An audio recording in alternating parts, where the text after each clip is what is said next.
Prendre la parole demande une forme de courage et d'engagement. Dans ce podcast, ce sont des policiers et des policières qui vont prendre la parole. Ils vont nous raconter, vous raconter, une expérience professionnelle qui les a profondément marqués, au point parfois d'influer sur le cours de leur carrière. Police, le podcast. Capucine a intégré le laboratoire de la police scientifique de Paris en 2014. Et rien ne l'a prédestinée à travailler un jour pour la police. Je ne suis pas du tout policière à l'origine, j'ai fait des études pour être vétérinaire. J'ai exercé ensuite 2 ans et puis je me suis aperçue que j'avais envie de faire autre chose et j'ai décidé de faire une reconversion professionnelle. Et je pense que j'avais quand même toujours cette volonté d'aider les gens et je me suis du coup tournée vers la police scientifique parce qu'elle cochait tous les critères. Aujourd'hui, Capucine est biologiste au groupe Identification des personnes. Son quotidien, ce sont les prélèvements ADN. Alors moi, j'analyse les scellés qui sont envoyés au laboratoire. Donc les scellés, ce sont tous les éléments qui peuvent être récupérés sur une scène d'infraction. Il y a des choses qu'on ne peut pas envoyer au laboratoire. Si vous voyez une trace qui ressemble à être du sang sur un mur, vous ne pouvez pas forcément envoyer le mur au laboratoire. Donc dans ce cas-là, les services de terrain font un prélèvement sur place et nous envoient le prélèvement sur un écouvillon. Et dans d'autres cas, ils nous envoient carrément les objets. Ça peut être les vêtements d'une victime qui a subi un viol, ça peut être un couteau ensanglanté qui a été retrouvé après un meurtre, ce genre d'objet. Moi, mon but, c'est de les analyser, de voir est-ce que je peux trouver de l'ADN dessus et dans certains cas, quelle est l'origine de cet ADN ? Est-ce que ça vient du sang ? Est-ce que ça vient du sperme, de la salive ou autre ? Le but est d'identifier les personnes qui étaient présentes sur une scène de crime et qui ont déposé leur ADN sur les objets qu'ils ont manipulés. Parfois, il faut même faire preuve d'imagination.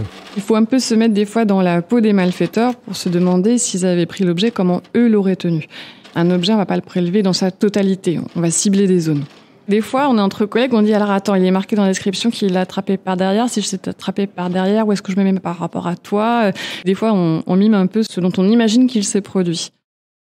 L'ADN prend de plus en plus de place. Déjà, nos méthodes, effectivement, sont de plus en plus performantes. On peut analyser de plus en plus d'échantillons, de plus en plus rapidement. On voit que maintenant, c'est une preuve qui est souvent utilisée dans les enquêtes, quelles qu'elles soient. Parce que c'est quand même compliqué de partir d'une scène de crime sans laisser la moindre trace d'ADN, et surtout parce que c'est extrêmement discriminant, puisque l'ADN est propre et unique à chaque personne. Une grande partie de l'activité de Capucine, ce sont les enquêtes d'essai. Une enquête d'essai, pour être clair, c'est une enquête dans laquelle on va chercher à soit identifier un cadavre qui a été retrouvé, soit une personne grièvement blessée aussi, qui ne peut pas répondre aux questions. Ça va être aussi les disparitions inquiétantes et aussi les recherches des causes de la mort. Parfois, on retrouve une personne décédée et on ne sait pas est-ce que cette personne est morte de façon naturelle, est-ce qu'elle s'est suicidée ou est-ce qu'elle a été victime d'un meurtre. Et ça me marque parce qu'en fait, c'est un secteur dans lequel on va essayer de redonner une identité aux gens. C'est important parce que ça permet de redonner de la dignité aux gens qui, parfois se sont retrouvés un peu isolés et de leur dire que finalement, ils ont quand même compté quelque part. Aussi par rapport bien sûr aux familles, parce qu'il y a des familles qui sont en attente de savoir si un proche est décédé ou non. Ce que va faire l'Institut médico-légal, c'est nous fournir un kit génétique. Donc ils vont prélever sur le corps soit du sang, soit un échantillon de muscle ou un échantillon d'os, pour que nous on puisse établir le profil génétique du corps. Et cela a plusieurs fins, alors soit pour une inscription au FNAG, le fichier national automatisé des empreintes génétiques, une personne qui est retrouvée sur la voie publique, complètement méconnaissable, on ne peut pas faire les empreintes digitales, il n'y a vraiment aucun indice. On va l'envoyer au fichier en espérant que peut-être il y ait eu un match, alors soit parce que c'est quelqu'un qui a fait des choses pas très nettes dans le passé, soit c'est parce que c'est une personne qui avait disparu et dont les proches avaient été inscrits au fichier, ou soit si c'est une personne qui est retrouvée dans une habitation. On peut rechercher des documents, voir si cette personne avait encore de la famille. À ce moment-là, on va comparer l'ADN de la personne décédée à l'ADN d'un proche supposé. Ou encore, dans un autre cas, il se trouve que parfois, il n'y a pas de famille. Dans ce cas-là, on peut éventuellement comparer avec un objet. Alors ça, on est un peu moins fan au laboratoire parce que tout ce qu'on peut dire en faisant cette comparaison entre un corps et un objet, finalement, c'est dire que la personne a utilisé l'objet, mais ça donne pas vraiment une identité formelle. Et il y a déjà eu des cas où des gens sont décédés dans une habitation Donc le propriétaire des lieux est déclaré mort, sauf que le propriétaire, il était à l'étranger depuis longtemps, où il avait une autre résidence. Et puis c'était un squatteur, une squatteuse qui était dans l'habitation. Et quand on est déclaré mort pour se refaire déclarer vivant, c'est assez compliqué.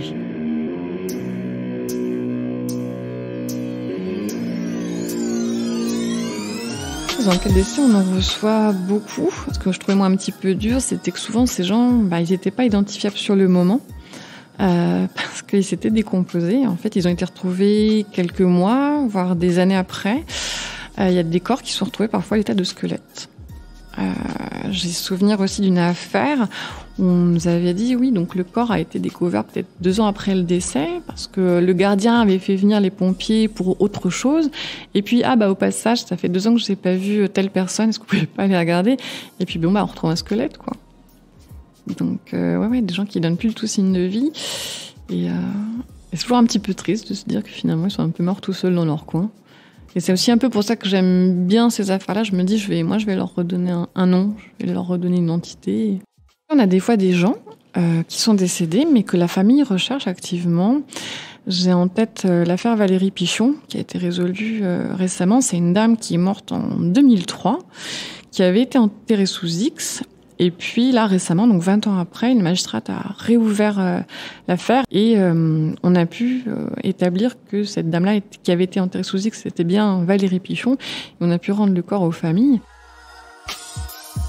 On a parlé de l'importance pour les familles d'identifier un corps, mais il y a aussi une grosse importance pour les enquêtes.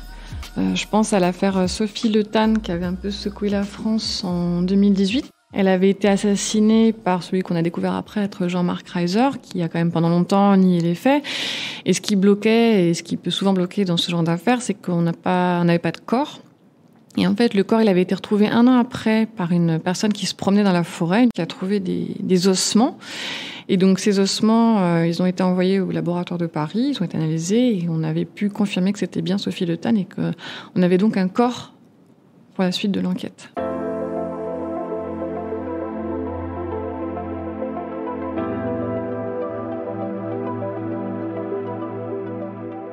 Assez récemment, en début 2023, j'ai eu la chance d'assister à une réunion avec la section P12 du parquet de Paris qui s'occupe de ces affaires-là.